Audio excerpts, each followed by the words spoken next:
O tempo do ajuntamento. No dia 23 de setembro, o Senhor mostrou-me que ele havia estendido a sua mão pela segunda vez para reaver o remanescente do seu povo, e que se deviam fazer esforços redobrados neste tempo do ajuntamento. Na dispersão, Israel fora castigado e maltratado, mas agora, no tempo do ajuntamento, Deus sarará o seu povo e o unirá. Na dispersão, fizeram-se esforços para espalhar a verdade com pouco êxito, pouco ou nada tendo sido conseguido. Mas no ajuntamento, quando Deus colocou sua mão para readquirir o seu povo, esforços para disseminar a verdade terão o seu esperado efeito. Todos devem estar unidos e cheios de zelo na obra. Vi que era errado se referirem alguns à dispersão, daí tirando exemplos para nos governar no ajuntamento. Pois se Deus não fizesse mais por nós agora do que fez então, Israel jamais seria ajuntado.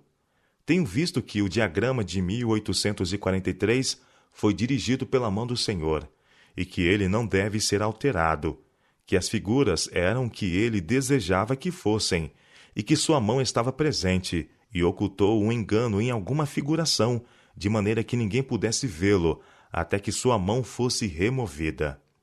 Vi então, em relação ao contínuo, que a palavra sacrifício foi suprida pela sabedoria humana, e não pertence ao texto, e que o Senhor deu a visão correta àqueles a quem deu o clamor da hora do juízo. Quando houve união, antes de 1844, quase todos eram unânimes quanto à maneira correta de se entender o contínuo, mas, na confusão desde 1844, outras opiniões têm sido abrigadas, seguindo-se trevas e confusão. O tempo não tem sido um teste desde 1844, e nunca mais o será. O Senhor me tem mostrado que a mensagem do terceiro anjo deve ir e ser proclamada aos dispersos filhos do Senhor, mas não deve estar na dependência do tempo. Vi que alguns estavam conseguindo um falso excitamento, despertado por pregar em tempo.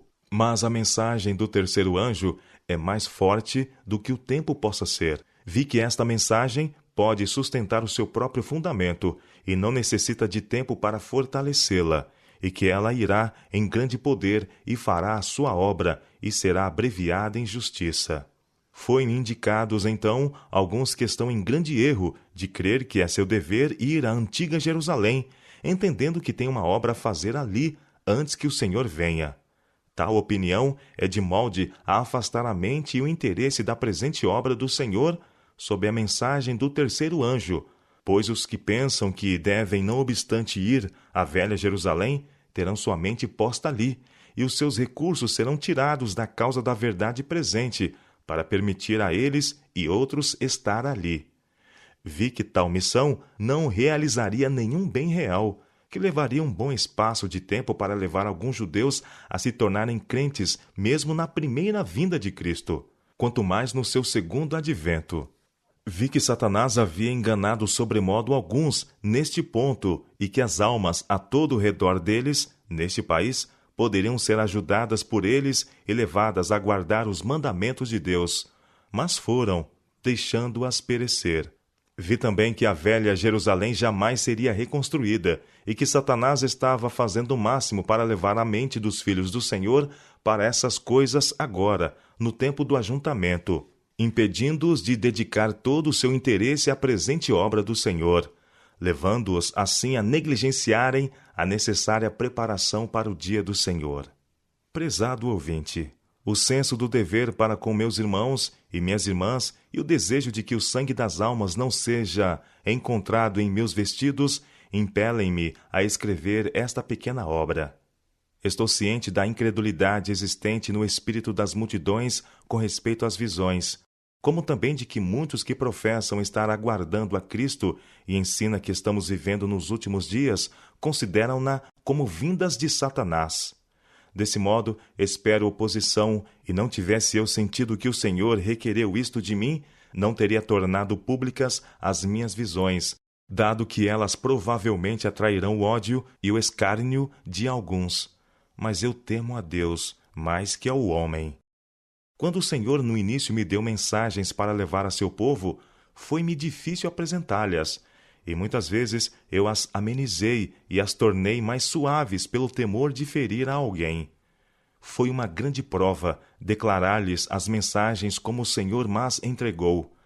Eu não compreendia que estava sendo infiel e não via o pecado e o perigo de tal procedimento até que fui levada em visão à presença de Jesus. Ele me olhou com o senho carregado e desviou de mim o seu rosto. Não é possível descrever o terror e a agonia que senti. Caí sobre o meu rosto diante dele, mas não tive força para proferir uma só palavra. Oh, como ansiei ser coberta e ocultada daquela fronte severa! Pude então compreender um pouco de como se sentirão os perdidos ao clamarem aos montes e às rochas: caí sobre nós e escondei-nos da face daquele que se assenta no trono e da ira do Cordeiro. Nesta ocasião, um anjo mandou-me levantar, e o quadro que meus olhos enfrentaram dificilmente poderá ser descrito. Um grupo foi apresentado diante de mim, cujos cabelos e vestes estavam em desalinho e rasgados, e cujos rostos eram o quadro do desespero e do horror. Eles se aproximaram de mim, tiraram as suas vestes e as esfregaram nas minhas. Olhei as minhas vestes e vi que estavam manchadas de sangue, e esse sangue abria nelas buracos. De novo caí como morta aos pés do meu anjo assistente. Ele não podia articular nenhuma escusa. Minha língua recusava toda a palavra, e eu desejei ser afastada de tão santo lugar.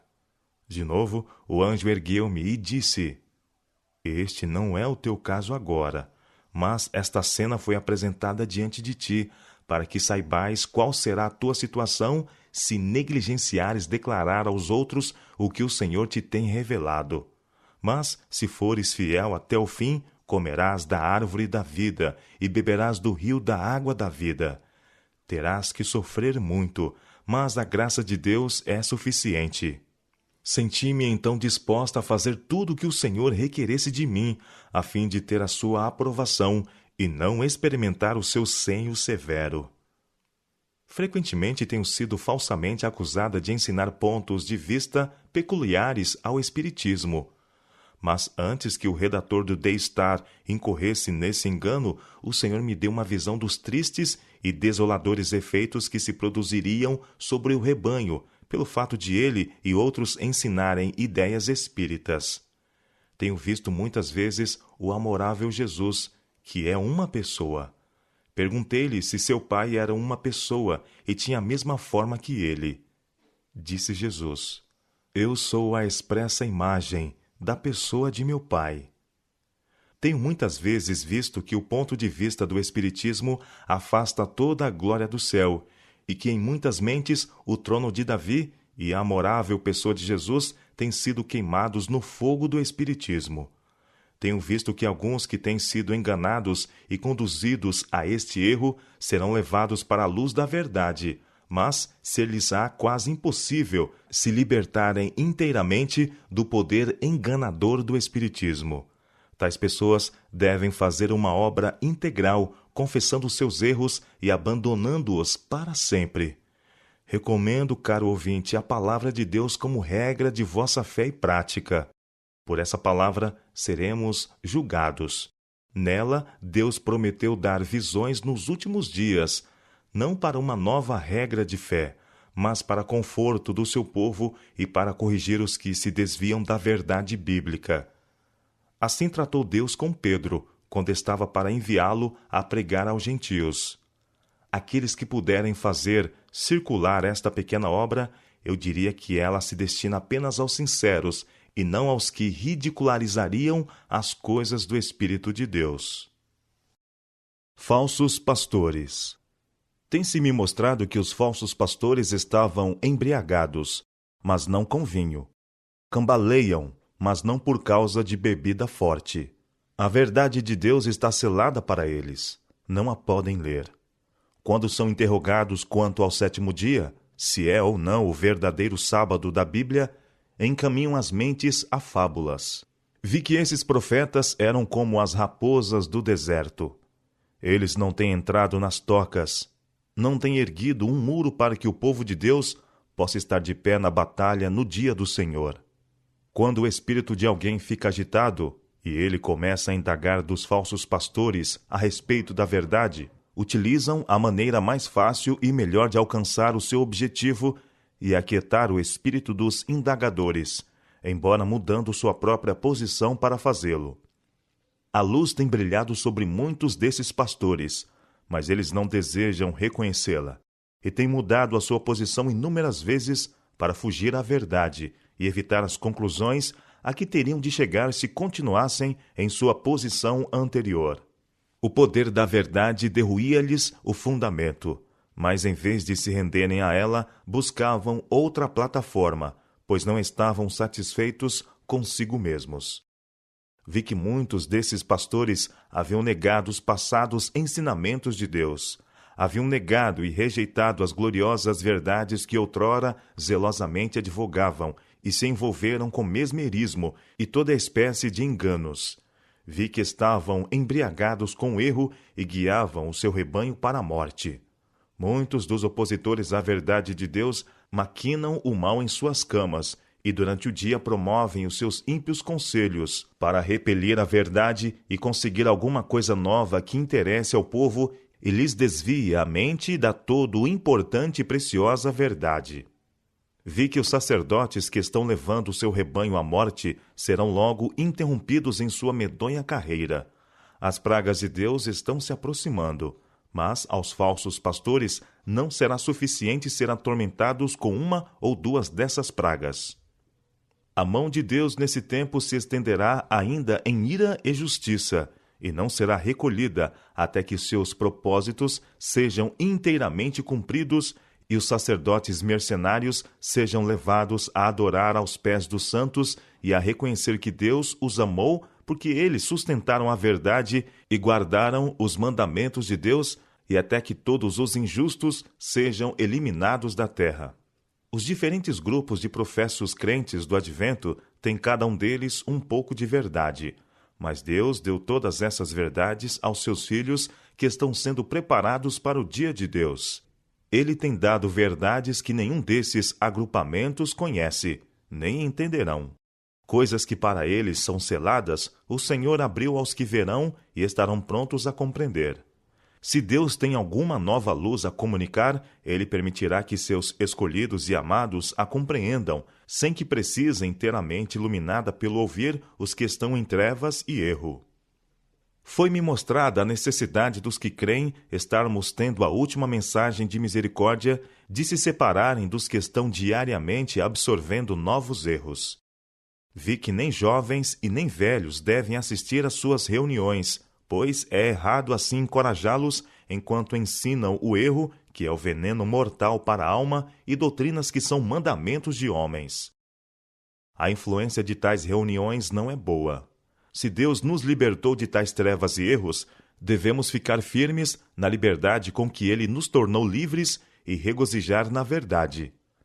Deus se desagrada de nós quando assistimos ao erro, sem a isso ser obrigados, pois a menos que Ele nos envie a essas reuniões, onde o erro é inculcado ao povo pelo poder da vontade, Ele não nos guardará. Os anjos cessam seu vigilante cuidado sobre nós, e somos deixados aos açoites do inimigo, deixados a ser entenebrecidos e debilitados por ele e pelo poder dos seus anjos maus. E a luz ao nosso redor fica contaminada com as trevas. Vi que não temos tempo para desperdiçar em ouvir fábulas. Nossa mente não deve ser assim desviada, mas deve ocupar-se com a verdade presente e em buscar sabedoria que nos permita alcançar mais completo conhecimento de nossa posição, a fim de que com mansidão podermos apresentar nas Escrituras a razão de nossa esperança. Enquanto falsas doutrinas e perigosos erros são impingidos à mente, esta não pode estar posta na verdade que deve capacitar e preparar a casa de Israel para estar em pé no dia do Senhor.